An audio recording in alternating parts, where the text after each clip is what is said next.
서울시가 혁신적인 공공주택 공급 방안을 내놨습니다. 그린벨트를 풀지 않고 오는 2022년까지 8만 가구를 공급하겠다고 발표했는데 도로 위와 도심의 빈 건물들, 빗물 펌프장 등 유휴지와 자투리 땅들을 이용하겠다는 건데요. 이게 현실적으로 가능한지 또 문제점은 없는지 부동산 현안을 점검하는 목요일의 오아시스에서 자세히 들여다보겠습니다.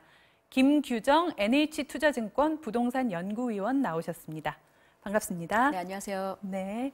자, 이 서울시가 어제 발표한 대책, 지난주 그 신도시 발표 시에 언급했던 내용들을 상당히 구체화한 그런 방안들이죠. 좀 어떻게 보셨습니까? 네, 말씀하신 것처럼 지금 국토부가 수도권에 주택 공급하는 계획들을 연달아 발표하고 있는데 이에 발맞춰서 서울시도 8만 호가량의 추가 주택 공급을 도심 공급을 통해서 하겠다라고 말한 바가 있습니다. 네. 이 내용들의 이제 후속 방안들이 발표된 건데 물량 자체도 굉장히 관심을 끌지만 더 먼저 좀 주목할 부분은 공공주택 공급하는 방식 키워드를 바꾸겠다라는 발표가 있었는데요.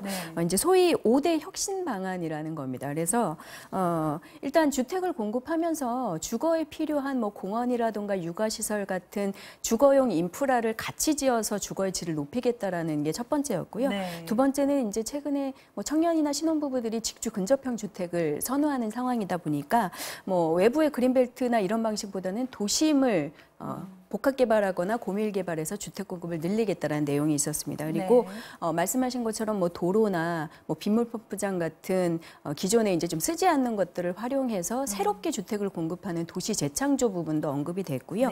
그 외에도 뭐 소셜 믹스나 디자인 혁신을 통해서 공공 임대주택이지만 질적으로 상당히 개선된 주택 공급을 앞으로 하겠다라는 혁신 방안이 먼저 발표돼서 눈길을 끌었습니다. 네. 자, 이 구체적 실행 방안들 좀 또 설명해 주시죠. 네, 총 8만 호를 22년까지 공급하겠다는 건데요. 그래서 부지 뭐 기존에 서울시에 남아있는 쓰지 않는 유휴지나 뭐 주차장이나 차고지, 뭐 펌프장, 야구장 같은 좀 주택으로 복합 개발을 할 수 있는 개발을 통해서 2만 5천 호가량을 공급할 계획이고요. 그리고 뭐 도심의 빈 건물이라던가 뭐 이런 것들을 활용해서 용적률 개선이나 뭐 층수 상향을 통해서 공급을 늘리는 물량이 3만 5천 호가량 됩니다. 그리고 저층 소형 주거 정비 사업 등을 통해서 임대주택 공급을 할 계획이 1만 6천 호 정도. 여기에도 뭐 빈집 활용이라던가 이런 내용들도 포함이 되겠고요. 마지막으로 뭐 기존에 있던 노후 임대 단지나 아니면 정비 사업을 통해서 임대주택을 회수하는 방식으로 4,600호 정도를 공급하는 계획이 이제 부분 발표가 됐습니다. 모두 합치면 지금 8만 호 정도가 22년까지 공급을 하겠다라는 내용입니다. 네, 이번 계획에서 상당히 특이한 부분이 그 도로 위에 집을 짓겠다, 뭐 빗물 펌프장 위에 올리겠다 이런 부분들인데요. 그 서울시가 어제 발표 자리에서 그 보여줬던 자료들을 저희가 좀 준비를 해봤는데요. 자, 그 생각지도 못했던 이 신개념 주택들, 자 지금 북부간선도로상에 저렇게 인공 대지를 설치를 한 뒤에 사면을 조성하고 또 지역 간 보행 연결 통로를 만들고요. 그 위에 저렇게 이제 주택들을 올리겠다. 이런 방안들을 어제 내놓은 거죠. 전체 물량은 사실 8만 호 중에서 그렇게 많지는 않습니다. 뭐 빗물 펌프장이라던가 말씀하신 북부간선도로 주택 공급 계획은 총 1,600가구 정도여서 물량이 많지는 않지만 저희가 새로운 시도를 통해서 공공주택을 공급한다라는 면에서는 굉장히 획기적인 아이디어라고 시장에서는 좀 반응이 나오고 있고요. 실제로 국내에서는 사례가 없었지만 뭐 프랑스 파리라던가 이런 곳에서는 뭐 도로 상부에 주택을 짓는 방식이라던가 이런 좀 획기적인 공법을 통해서 주택을 공급하는 내용들이 최근에 진행이 되고 있습니다. 그래서 이런 것들을 벤치마킹해서 서울시에서도 좀 새로운 형태의 주택 공급을 시도해 보겠다라는 걸로 이해할 수가 있습니다.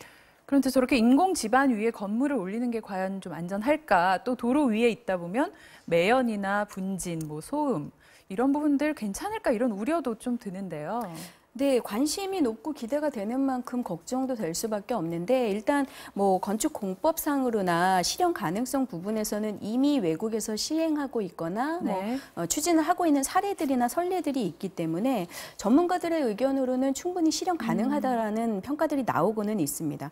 근데 이제 국내에서는 시도된 적이 없기 때문에 진행하는 과정에서 공법의 안정성 타진이라던가 아니면 적정 효율적인 주택이 될 것인가에 대한 계속적인 검토가 좀 필요합니다. 필요하다라는 의견이고요. 네. 무엇보다 그 도로 위나 이런 곳에서 그 주택을 수용해서 거주하시게 될 분들이 만족할 만한 혹은 이제 좀 살고 싶어하는 주택이 될 거냐 그렇게 네. 만들어야 된다라는 내용에 대해서 굉장히 좀 요구들이 높아질 가능성이 있습니다. 그 부분이 중요하고 진행 과정에서는 아무래도 건축을 하는 동안 주변에 뭐 소음이라던가 매연이라던가 이런 문제들이 주민들 간의 마찰이나 뭐 분쟁 같은 걸 좀 일으킬 소지가 있고 실제로 안전하게 짓는다 하더라도 계속 유지 관리하는 과정에서 뭐 도로상의 사고라든가 화재 같은 것들이 발생했을 경우에도 네. 안전할 수 있을 것이냐 이런 부분은 저희가 굉장히 철저하게 안전 문제를 그렇죠. 관리를 해야만 네. 안심하고 그곳에 들어가서 거주민들이 실제 임대 거주를 할 수 있게 되겠죠. 그래서 과제는 상당히 많이 남아 있다고 볼 수 있습니다. 네, 이 박원순 시장이 지난해 유럽 순방 당시에 아이디어를 얻었다고도 하는데 이 서울시가 이번에 모델로 삼았다는 프랑스의 리인벤터 파리 프로젝트 소개 한번 해주시죠. 네, 이 리인벤트 파리 프로젝트는 프랑스 파리시에서 뭐 지금 서울시에서 발표한 것처럼 쓰지 않고 남아있는 유휴 부지라던가 아니면 네. 이용도가 낮은 건물이라던가 이런 것들을 좀 획기적으로 개선 건축해서 새로운 형태의 도시 혁신을 하자라는 일종의 건축 프로젝트였습니다. 그래서 이 프로젝트 과정을 통해서 공모를 받고 거기에 네. 당선된 이런 시범 사업들을 현재 추진을 하고 있는데요. 이곳에서 벤치마킹 차용을 해서 서울시에서도 이제 가칭 리인벤터 서울이라고 해서 네. 이렇게 다양한 유휴 부지라던가 뭐 차고지라던가 이런 것들의 새로운 복합 개발 시도를 통해서 공공주택 공급을 수요자들이 선호하는 도심에 좀 많이 하겠다라는 내용으로 차용한 것으로 보시면 됩니다. 네, 그래서 또 이 직주 근접 실현을 위해서 역세권 등에도 공공주택 많이 짓겠다는 건데 이건 용적률을 올리는 방식으로 하겠다는 거죠. 네, 기존의 도심에 이제 준주거지나 상업용지처럼 일반 주택을 좀 적게 짓고 네. 오피스나 이런 것들을 짓는 땅들이 있는데 그 땅들에 이제 복합 개발을 할 때 주거용 비율을 더 많이 좀 지을 수 있도록 용적률 상향을 해주겠다라는 겁니다. 그래서 네. 상업지역은 600%까지, 준주거 지역은 500%까지 용적률을 높이게 되면 아무래도 주택수가 늘어나게 되는 네. 것이고요. 그리고 이제 소규모 정비 사업을 할 때 공공주택을 이제 짓겠다라는 이제 사업 승인이 나는 그런 수용하는 업체 이제 사업장에 대해서는 층수를 좀 많이 올릴 수 있게 해줘서 층수 증가에 따라서 늘어나는 주택을 공공주택으로 더 짓겠다라는 내용. 그리고 마지막으로 이제 도심에서 잘 쓰지 않는 네. 낡은 건물이나 이런 것 중에서 주거용으로 좀 전환 개보수가 가능한 것들에 대해서는 네. 실제로 뭐 청년들이나 신혼부부가 쓸 수 있는 주택으로 전환 개발을 하겠다라는 계획이 있습니다. 그래서 이런 부분에 대해서는 뭐 이제 거주할 때 필요한 주차적 공간이나 화장실이나 뭐 수도 난방 같은 네네. 것들이 전환이 가능하냐 아니면 비용이 너무 많이 들지 않느냐 뭐 이런 우려도 나오고는 있습니다만 네. 아무래도 도심주택은 젊은 분들이 활동성 직중운전 면에서 워낙 선호하시기 때문에 성공 사례를 만들 수 있다면 앞으로 상당히 좀 기대가 높아질 수도 있어 보입니다. 네, 여러모로 다양한 새로운 시도들이 지금 나오고 있는 것 같은데요. 이 계획대로 도심의 주택이 그렇게 늘어나게 되면 또 이게 과밀화라든지 또 주변 인프라 확충이 제대로 같이 갖춰질 것이냐 이런 부분에 대한 또 우려도 나올 것 같습니다. 네, 당연히 뒤따를 수밖에 없는 이제 걱정들인데요. 네.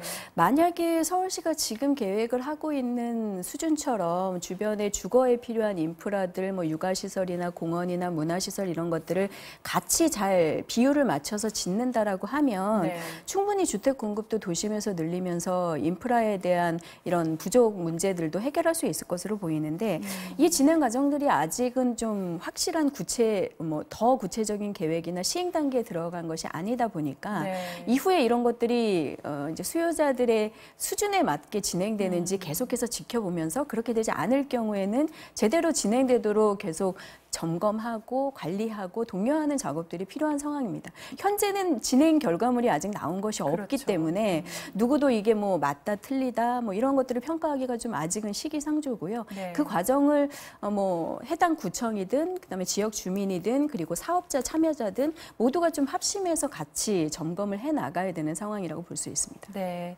자, 이 대부분 공공 임대주택을 공급하겠다는 건데 특히 뭐 강남 지역이나 이런 곳에서는 또 주민 반발도 이 만만치 않은 요소가 될 것 같아요. 네, 지금 대표적으로 이제 유휴부지를 통해서 주택 공급하는 것 중에 가장 관심이 높은 것이 서울시 발표 중에 강남구의 이제 서울의료원 주차장 부지와 그리고 네. 대치동의 도로사업소 부지에 이제 주택을 짓겠다라는 내용이 있는데요. 물량도 적지 않습니다. 각각 800호, 2,200호에서 3,000호나 되기 때문에 네. 강남권이고 관심들이 높으신데 이게 과연 실행이 될 거냐 이런 부분에 대해서는 걱정들이 많습니다. 아무래도 공공주택이 들어오는 것 자체를 해당 구나 주민들이 반대할 가능성들이 있고 과거에 네. 그런 것들을 통해서 무산되거나 지연된 네. 사례들이 있다 보니까 이게 좀 본격화되는 데까지는 좀 지켜봐야 된다라는 시선이 많습니다. 네, 자, 이 말씀하신 대로 이 임대주택을 바라보는 우리 사회의 편견을 어떻게 풀 것인가 이것도 또 하나의 과제인 것 같은데 이 어제 박원순 시장이 이 부분에 대해 얘기한 내용을 직접 한번 들어보시겠습니다. 선진적 도시일수록 가난한 사람들이 사는 지역에 가장 훌륭한 시설을 놓습니다. 임대주택도 그렇거니와 또 예컨대 도서관이라든지 이런 편의시설도 마찬가지입니다. 그래서 저는 오늘 발표한 주택공급 5대 원칙, 5대 비전이라는 것이 바로 뭐 그런 것을 담보하고 있다고 생각하는데요. 그러니까 주거권이라는 제가 표현을 쓰지 않았습니까? 그러니까 시민들이 정말로 쾌적한 그런 주택에 살 권리를 우리가 보장하겠다는 것이고 특별히 공공이 짓는, 서울시가 짓는 공공임대주택의 경우에는 정말 상급으로 베스트 품질로 공급하겠다. 네, 자, 이번 서울시 주택 공급 방안이 이 집값 안정에는 어떤 영향을 줄 걸로 좀 보십니까? 단기적으로는 아직 영향을 미치고 있는 것 같지는 않습니다. 네. 아무래도 공급 시기가 앞으로 3, 4년 후 정도로 예측이 되기 때문에 중장기에 실제 공급이 될 경우에 실질적인 효과를 낼 수 있게 될 텐데요. 네. 그러려면 일단 아무래도 이런 내용들이 다소 생소할 수 있기 때문에 해당 지역 주민을 포함해서 사회적인 이런 공감이나 공론화를 하는 작업들이 일단 필요하고요. 네. 무엇보다 이런 새로운 시도들을 하면서 안전 문제가 가장 중요하다고 볼 수 있습니다. 그래서 예. 사전에 상당한 점검 기관을 통해서 안전한 이제 새로운 주택을 공급하는 것들이 필요하고 거주하시는 분들이 만족하시려면 아무래도 뭐 거주 인프라나 네. 디자인 같은 질적인 문제가 획기적으로 개선이 돼야 가능하다고 볼 수 있습니다. 그리고 최종적으로는 공공주택이니만큼 가격이 저렴해야 거주하시는 분들이 이제 만족스럽게 거주하실 수 있게 되겠죠. 그래서 그런 문제들을 모두 좀 해결해 나가야 할 것으로 예측이 됩니다. 네. 자, 다른 이슈 하나 더 보겠습니다. 오늘 수도권 광역급행철도 GTX A 노선이 오후에 착공식을 가졌는데요. 이 지난주에 발표된 이 3기 신도시 사업이 가장 핵심되는 내용이 30분 안에 서울 출퇴근할 수 있게 하겠다. 이런 것이었는데 이 GTX가 개통되면 실제로 빨라지죠? 얼마나 빨라지게 되나요? 네, 종전에 뭐 도로나 아니면 전철 라인을 통해서 이동하셨던 것에 거의 3분의 1 수준 이내로 네. 이동 시간이 줄어들게 됩니다. 그래서 GTX A 같은 경우는 파주 운정 신도시에서 이제 경기 남부의 동탄 신도시까지 연결되는 광역 급행 철도인데요.